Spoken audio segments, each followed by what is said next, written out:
Assalamualaikum warahmatullahi wabarakatuh. Perkenalkan, kami dari kelompok 6. Pada kesempatan kali ini, kami akan menyampaikan materi dalam mata kuliah Praktik Perancangan Kontrak. Yang pertama, saya akan membahas tentang prinsip-prinsip dalam perancangan kontrak. Tahukah kamu, setiap perancangan kontrak, baik itu kontrak yang terdapat dalam KUH Perdata maupun kontrak yang hidup dan berkembang dalam masyarakat, tentunya harus memperhatikan prinsip-prinsip di dalam rancang kontrak. Yang dimaksud dengan prinsip-prinsip dalam perancangan kontrak adalah dasar-dasar atau asas-asas yang harus diperhatikan dalam merancang sebuah kontrak. Apa sajakah prinsip-prinsip tersebut?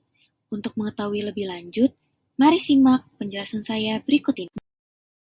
Ada 10 prinsip dasar yang harus diperhatikan dalam kontrak-kontrak yang lazim digunakan di Indonesia dan patut menjadi perhatian perancang kontrak dagang internasional.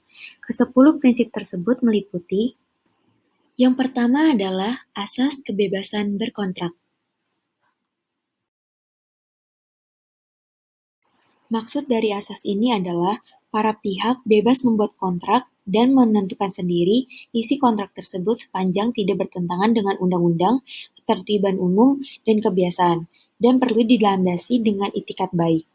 Karena adanya asas kebebasan berkontrak ini, timbul jenis-jenis perjanjian yang pada mulanya tidak diatur di dalam KUH Perdata.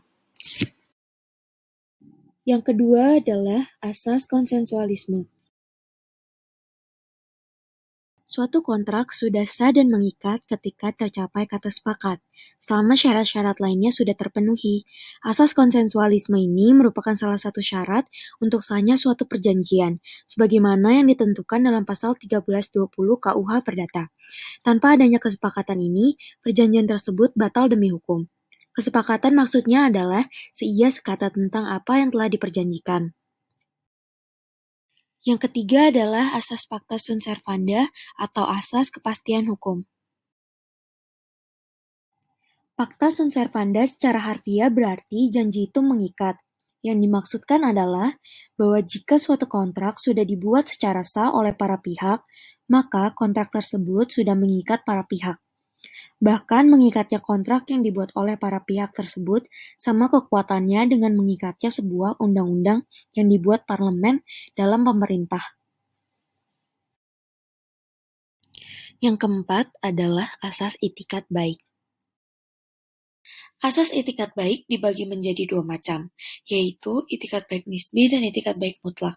Pada itikat baik nisbi, orang memperhatikan sikap dan tingkah laku yang nyata dari subjek.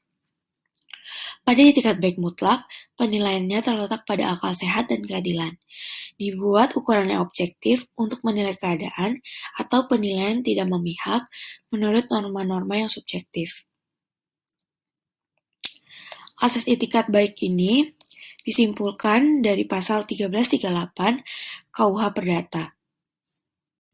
Yang kelima adalah asas kepribadian. Asas kepribadian merupakan asas yang menentukan bahwa seseorang yang akan melakukan dan atau membuat kontrak hanya untuk kepentingan perseorangan saja. Hal ini dapat dilihat dalam pasal 1315 dan pasal 1340 KUH Perdata. Pasal 1315 KUH Perdata berbunyi, pada umumnya, seseorang tidak dapat mengadakan perikatan atau perjanjian selain untuk dirinya sendiri. Ini berarti bahwa perjanjian yang dibuat oleh para pihak hanya berlaku bagi mereka yang membuatnya. Dan di dalam pasal 1340 KUH Perdata berbunyi, suatu perjanjian hanya berlaku antar pihak-pihak yang membuatnya. Artinya semua perjanjian berlaku sebagai undang-undang bagi mereka yang membuatnya. Yang keenam adalah perjanjian batal demi hukum. Asas ini menyatakan bahwa perjanjian akan batal demi hukum jika tidak memenuhi syarat objektif. Berdasarkan pasal 1320 KUH Perdata, syarat sahnya perjanjian adalah yang pertama kesepakatan para pihak, kecakapan, suatu hal tertentu, dan sebab yang halal. Yang merupakan syarat objektif adalah suatu hal tertentu dan sebab yang halal. Batal demi hukum artinya dari awal tidak pernah ada suatu perjanjian atau perikatan. Berarti perjanjian dianggap tidak sah dari awal. Yang ketujuh adalah keadaan memaksa atau yang biasa disebut dengan overmacht. Overmach adalah keadaan yang melepaskan seseorang atau suatu pihak yang mempunyai kewajiban untuk dipenuhinya berdasarkan suatu perikatan. Mereka biasa disebut sebagai debitur, yang tidak atau tidak dapat memenuhi kewajibannya dari tanggung jawab untuk memberi ganti rugi, biaya dan bunga, dan atau dari tanggung jawab untuk memenuhi kewajibannya tersebut. Keadaan ini sering kita temukan dalam pasal 1244 KUH Perdata dan 1245 KUH Perdata. Yang kedelapan adalah asas cancelling. Asas ini menyatakan bahwa perjanjian yang tidak memenuhi syarat subjektif dapat dimintai pembatalan. Tujuan dari perjanjian adalah untuk melahirkan perikatan. Untuk melahirkan perikatan hukum diperlukan syarat sahnya perjanjian. Berdasarkan pasal 1320 KUH Perdata, syarat sahnya perjanjian adalah kesepakatan para pihak, kecakapan, suatu hal tertentu, dan sebab yang halal. Syarat subjektif dalam hal ini yaitu kesepakatan para pihak dan juga kecakapan. Yang kesembilan adalah asas obligatoir. Asas obligatoir adalah suatu asas yang menentukan bahwa jika suatu kontrak telah dibuat, maka para pihak telah terikat, tetapi keterikatannya itu hanya sebatas timbulnya hak dan kewajiban semata-mata, sedangkan prestasi belum dapat dipaksakan, karena kontrak kebendaan belum terjadi. Yang terakhir adalah asas Zakwarneming atau perwakilan sukarela. Perwakilan sukarela adalah suatu perbuatan di mana seseorang secara sukarela menyediakan dirinya dengan maksud mengurus kepentingan orang lain, dengan perhitungan dan risiko ditanggung oleh orang tersebut. Faktor-faktor yang harus diperhatikan dalam perancangan kontrak. Faktor yang harus diperhatikan oleh para pihak yang akan mengadakan dan membuat kontrak. Pertama, ada kewenangan hukum para pihak, kedua, perpajakan, ketiga, atas hak yang sah, keempat, masalah keagrarian, kelima, pilihan hukum, keenam, penyelesaian sengketa, ketujuh, pengakhiran kontrak, dan yang terakhir, bentuk perjanjian standar. Kewenangan hukum para pihak. Kemampuan para pihak, yaitu kecakapan dan kemampuan para pihak untuk mengadakan dan membuat kontrak. Di dalam KUH Perdata ditentukan bahwa orang yang cakap dan wenang untuk melakukan perbuatan hukum adalah orang yang telah dewasa dan atau sudah kawin. Ukuran kedewasaan yaitu berumur 21 tahun. Perpajakan. Setiap kontrak yang dibuat oleh para pihak mengandung kewajiban para pihak untuk membayar pajak kepada negara, apakah itu pajak penghasilan, biaya perolehan hak atas tanah dan bangunan, serta biaya materai. Pengenaan pajak tergantung pada objek kontrak. Atas hak yang sah. Sebelum kontrak disetujui oleh para pihak, maka yang harus diperhatikan apakah objek kontrak merupakan milik yang sah dari para pihak atau para pihak yang mempunyai alas hak yang sah atau tidak. Masalah keagrarian. Perlunya pemahaman tentang hukum agraria ini berkaitan dengan transaksi yang objeknya tanah. Pilihan hukum. Pilihan hukum yaitu berkaitan dengan hukum apakah yang akan digunakan jika terjadi sengketa antara para pihak. Penyelesaian sengketa. Pola penyelesaian sengketa adalah suatu bentuk atau kerangka untuk mengakhiri suatu pertikaian atau sengketa yang terjadi antara para pihak. Pola penyelesaian sengketa dapat dibagi menjadi dua macam, yaitu melalui pengadilan dan alternatif penyelesaian sengketa. Pengakhiran kontrak. Dalam pasal 1266 KUH Perdata ditentukan bahwa tiap-tiap pihak yang akan mengakhiri kontrak harus dengan putusan pengadilan yang mempunyai yurisdiksi atas kontrak tersebut. Kontrak berakhir apabila secara tegas ditentukan di dalam kontrak itu sendiri, dilaksanakannya objek dalam perjanjian atau karena kesepakatan kedua belah pihak, kontrak itu diakhiri sebelum berakhirnya sesuai dengan tanggal yang tercantum di dalam kontrak itu. Akan tetapi, ada kalanya sebelum kontrak berakhir, seperti tanggal yang disebutkan di dalam kontrak, salah satu pihak memutuskan kontrak itu. Bentuk perjanjian standar. Hukum diragukan apakah benar-benar ada elemen kata sepakat yang merupakan syarat sahnya kontrak dalam kontrak tersebut. Karena itu pula, untuk membatalkan suatu kontrak baku tidaklah cukup hanya untuk ditunjukkan bahwa kontrak tersebut adalah kontrak baku, sebab kontrak baku adalah netral. Sekarang kita masuk ke pra-perancangan kontrak. Tahap yang pertama yaitu identifikasi para pihak. Tahap identifikasi para pihak merupakan tahap untuk menentukan dan menetapkan identitas para pihak yang akan mengadakan kontrak tersebut. Identitas para pihak harus jelas dan para pihak harus memiliki kewenangan hukum untuk membuat kontrak, sebagaimana ditentukan pada pasal 1330 KUH Perdata. Tahap yang kedua yaitu penelitian awal aspek terkait.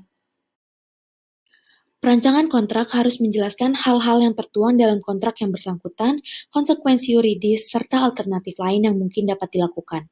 Dalam penelitian ini pula, diteliti dalam beberapa aspek yang berkaitan dengan kondisi politik dalam negeri para pihak, sistem hukum, dampak sosial, dan aspek ekonomi. Hal ini perlu dilakukan agar pelaksanaan kontrak tersebut tidak banyak mendapat hambatan. Pada akhirnya, perancang kontrak akan menyimpulkan hak dan kewajiban masing-masing pihak terkait dengan isi kontrak, seperti unsur pembayaran, ganti rugi, dan perpajakan. Yang ketiga adalah pembuatan Memorandum of Understanding. Pembuatan Memorandum of Understanding atau MOU merupakan nota kesepahaman yang dibuat oleh para pihak sebelum kontrak itu dibuat secara terperinci. Memorandum of Understanding atau MOU ini memuat berbagai kesepakatan para pihak dalam berbagai bidang, seperti di bidang investasi, pasar modal, pengembangan pendidikan, kesepakatan dalam bidang ekonomi, dan lain-lain. Bentuk MOU ini sendiri dalam praktik dapat berbentuk nota kesepahaman, nota kesepakatan, perjanjian pendahuluan, dan lain sebagainya. Tahap keempat adalah tahap perundingan atau negosiasi. Negosiasi mempunyai kedudukan dan peranan yang sangat penting dalam perancangan kontrak, karena tahap ini merupakan tahap untuk menentukan objek dan substansi kontrak yang dibuat oleh para pihak. Negosiasi ini memiliki dua corak, yaitu negosiasi dengan perundingan lunak atau soft bargainer dan negosiasi dengan perundingan keras atau hard bargainer.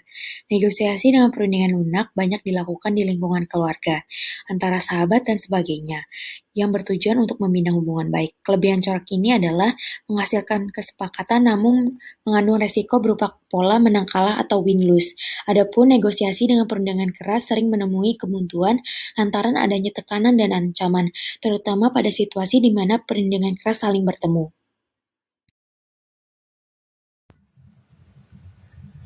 Tahapan penyusunan kontrak. Pada tahapan penyusunan kontrak, terdapat 6 tahap kontrak bisnis. Tahap pertama yaitu tahap kesepakatan awal para pihak. Tahap kedua, tahap pembuatan atau penelaahan kontrak bisnis.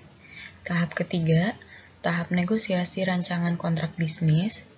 Tahap keempat, tahap penandatanganan kontrak bisnis. Tahap kelima, tahap pelaksanaan kontrak bisnis. Dan tahap yang terakhir adalah tahap sengketa kontrak bisnis apabila ada.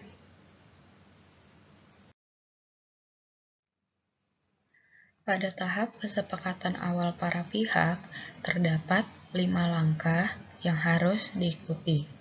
Langkah yang pertama, pada tahap ini, apa yang disepakati masih belum mengikat. Yang kedua, dapat berbentuk tulisan ataupun lisan. Yang ketiga, kesepakatan ini harus ditindaklanjuti dengan sebuah kontrak. Yang keempat, bisa tidak masuk ke tahap berikutnya, yaitu pembuatan dan penelaahan kontrak. Dan tahap yang terakhir, peran konsultan hukum tidak terlalu dominan.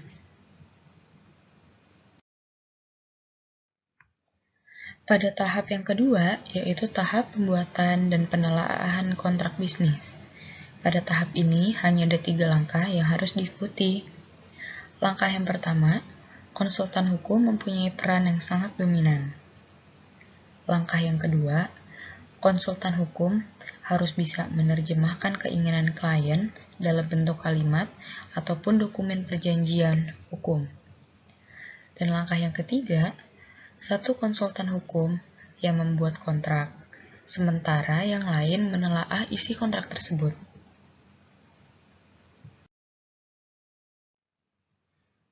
Tahap yang ketiga adalah tahap negosiasi kontrak bisnis. Pada tahap ini, terdapat 4 langkah yang harus diikuti. Langkah yang pertama, para pihak yang kerap diwakili oleh konsultan hukum menegosiasi yang menjadi keinginannya. Tahap yang kedua, berupaya untuk mencapai kesamaan pandangan. Tahap yang ketiga, berupaya untuk win-win solution. Dan tahap yang keempat, peran konsultan sangat dominan dan penting.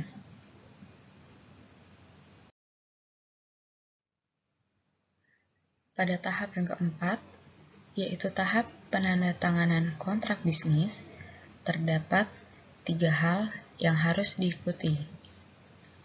Langkah yang pertama, kontrak yang telah dinegosiasikan siap untuk ditandatangani.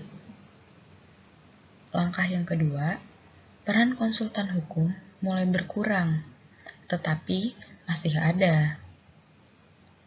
Dan tahap yang ketiga, mengecek apakah pihak yang menandatangani adalah pihak yang sah.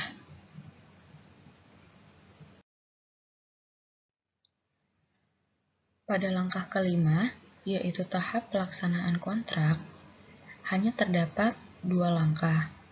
Langkah yang pertama, para pihak menjalankan atau mengimplementasikan kontrak sesuai yang diperjanjikan.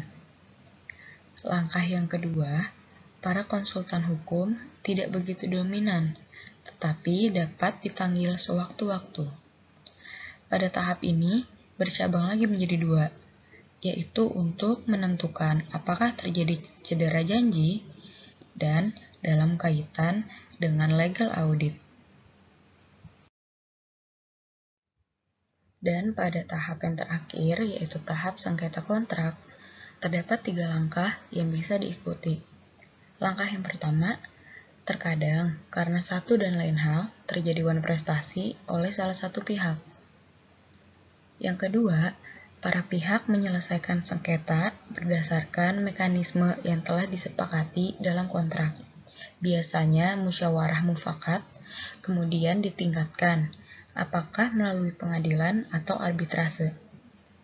Dan yang ketiga, konsultan hukum dapat membantu pengacara yang menangani perkara. Syarat sah terjadinya kontrak. Yang pertama, kesepakatan. Tidak ada paksaan, kekhilafan, penipuan, dan penyalahgunaan keadaan. Yang kedua, kecakapan.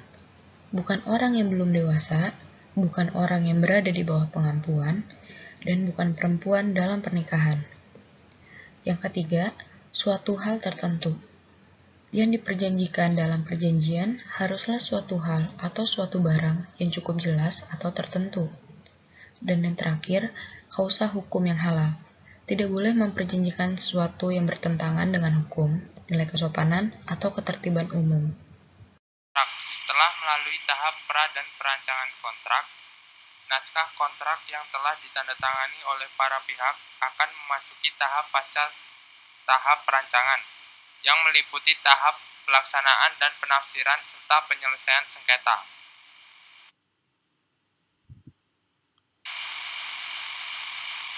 Yang pertama, pelaksanaan setelah suatu kontrak selesai disusun dan ditandatangani oleh para pihak.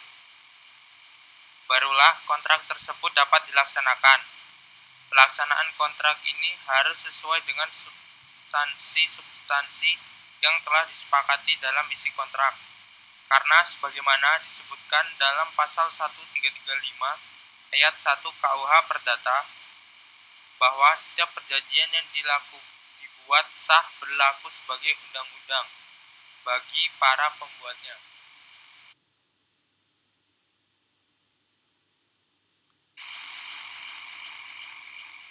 Yang kedua yaitu penafsiran. Pada dasarnya, suatu kontrak atau perjanjian yang dibuat oleh para pihak haruslah dapat dimengerti dan dipahami isinya. Akan tetapi, pada kenyataannya, banyak kontrak yang isinya membingungkan bagi para pihak.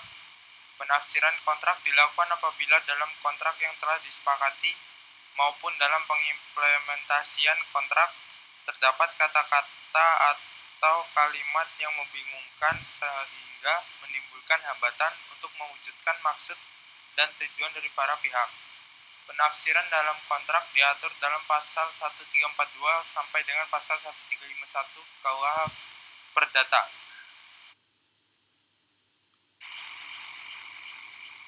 Dalam pasal 1342 KUH Perdata disebutkan bahwa apabila suatu kontrak memiliki kata-kata yang jelas, maka tidak diperkenankan untuk menyimpang daripadanya dengan jalan penafsiran.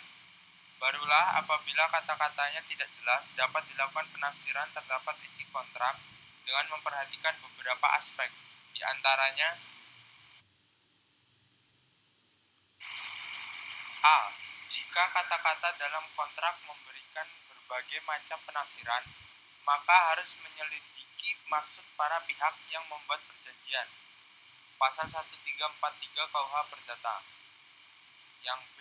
Jika suatu janji memberikan berbagai penafsiran, maka harus diselidiki pengertian untuk memungkinkan perjanjian itu dapat dilaksanakan. Pasal 1344 KUH Perdata. Yang C.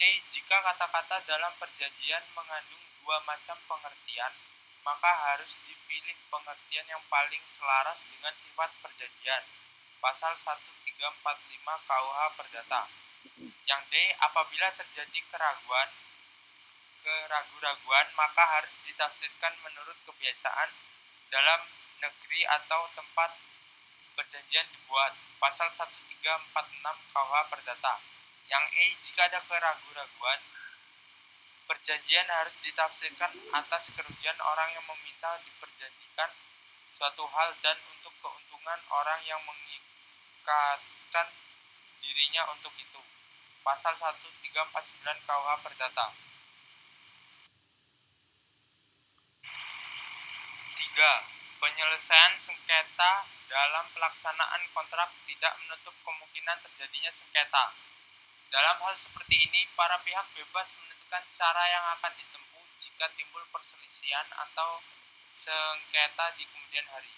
Penyelesaian sengketa ini biasanya diatur secara tegas dalam kontrak.